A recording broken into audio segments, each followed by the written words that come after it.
rabbi part in terms of the sports part, because people ask me for a couple of years, you're crazy, you're a rabbi, why are you upstairs in the basketball court? And I said, give me a couple of years and I'll show you this. But growing up in actually upstate New York, it was a much more integrated city. I had a very small Jewish day school. There were only a couple thousand Jews in the whole city. And where I met people different than me were on the baseball field and the basketball court. And I always knew that if I was going to go into the faith business, the sports thing was going to follow me. I didn't know how, but I knew it. And when I got here, I told the story earlier, there were empty gyms, and some of you were playing outside of the synagogue. And I said, you're going to come inside because we're going to do something special. And that's why we started a basketball camp. And that's why I call it high-level basketball, high-level values. That we do the covenant work with Father Ed and Pastor Rondell and Pastor J.P. Foster and now MCA, because I knew that that universal language was going to happen. And now as our kids are growing up, and like a kid like Noah, who's 10th grade now? 9th grade, who started with us in like 4th grade, right? He's comfortable on the basketball court, but he's as comfortable here. And when you can combine those values, that's when I realized that what we do here, what Rabbi Wolpe always says, what we do in these walls should be heard outside these walls. And I add to that. I said, what you love to do out there can actually be brought inside here. And we can do that at a high level as well. One thing we did at Yeshiva University, one rule that we had, when we knock an opponent down on the floor, we help them up.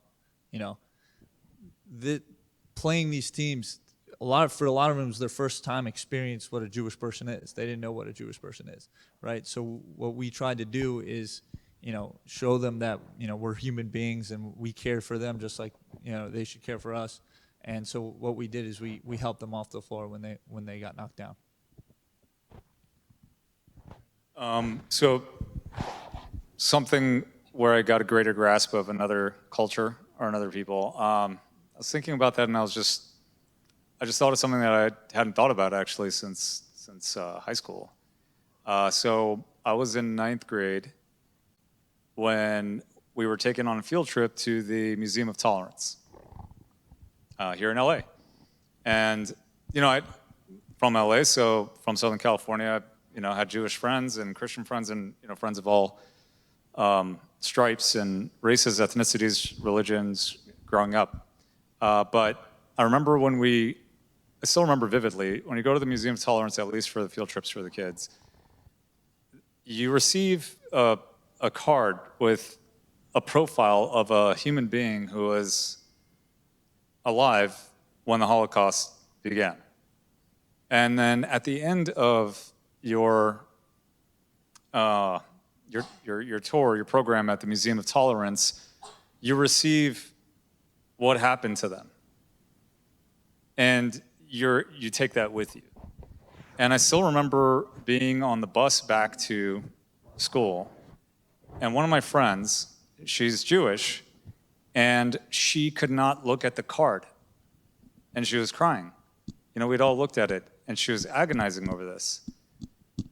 And it was that moment that I realized the pain and what the pain that the Jewish people feel, how fresh the Holocaust is in terms of time, and the impact and trauma that it's created on people who are not even alive at that time. And all I could think of what to do was I just gave her a hug, and she could not bring herself to looking at that card. That was going back to what, you know, Ryan's saying, what you're saying, Rabbi Sherman, what you're saying, Enes. It's just seeing the human being first, and that made me understand Jewish people a little bit better. So I told a story like a couple hours ago, but I'll say it again for the young kids here. But I grew up in a very, very tough environment. You know, especially I grew up in Turkey. Politically, they were having a really tough times, and you know, I remember I was just telling the story inside, but I was downstairs, you know, hanging out with my friends and stuff to play with my friends, and many of my friends were burning Israeli flags. They were burning American flags. Even I was talking to one of my friends in some of the places in Middle East, you know, in classes, front of every class, there is Jewish flag and there's American flag, and all the kids has to step on them to go sit down to their, you know, to get in their classes. So I grew up in an area like this, So I remember, they give me they gave me an Israeli flag told me to burn it. And I remember I throw it down, I ran upstairs to my mom. I was like, Mom, my friends were telling me to just hate America, hate Jewish people, they're evil, blah, blah, right? What should I do? And my mom, I'm glad I came from a very educated family. My mom is like, I'm not going to tell you what to do, but do not hate anyone before you meet them, So I was 8 years old. I gave a promise to my mom. I was like, I promise I'm not going to, hate anybody. 9 years later, I came to America for the first time.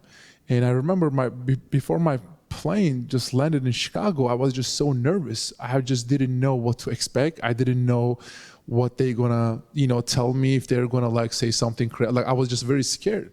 So anyway, I sit down. I landed for the first time. I remember the next day, 2 Americans came to me and said was gonna have a conversation with me, and I remember I turned around and started to run away because I just didn't know what to expect.